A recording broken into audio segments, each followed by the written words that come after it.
ಮಗಳನ್ನು ಮದುವೆ ಆಗುತ್ತೀಯಾ? ನನಗಿಂತಲೂ ದೊಡ್ಡವನು ಇನ್ನೊಬ್ಬನಿದ್ದಾನೆ, ಅವನ ಬಳಿ ಹೋಗಿ ಕೇಳಿ. ಹಾಗಾದರೆ ಅವನು ಯಾರು? ಮೋಡ, ನನಗಿಂತಲೂ ದೊಡ್ಡವನು. ಮೋಡ ನಮ್ಮ ಮಗಳನ್ನು ಮದುವೆ ಆಗುತ್ತೀಯಾ? ಇಲ್ಲ ಇಲ್ಲ, ನನಗಿಂತಲೂ ದೊಡ್ಡವನು ಬೆಟ್ಟದ ರಾಜನಿದ್ದಾನೆ, ಅವನಲ್ಲಿ ಹೋಗಿ. ಬೆಟ್ಟದ ರಾಜ ನಮ್ಮ ಮಗಳನ್ನು ಮದುವೆ ಆಗುತ್ತೀಯಾ? ನನಗಿಂತಲೂ ದೊಡ್ಡವನು ಮತ್ತೊಬ್ಬನಿದ್ದಾನೆ, ಅವನೇ ಇಲಿರಾಯ, ಅವನ ಬಳಿ ಹೋಗಿ.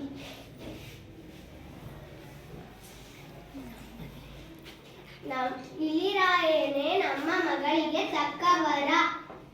ನಮ್ಮ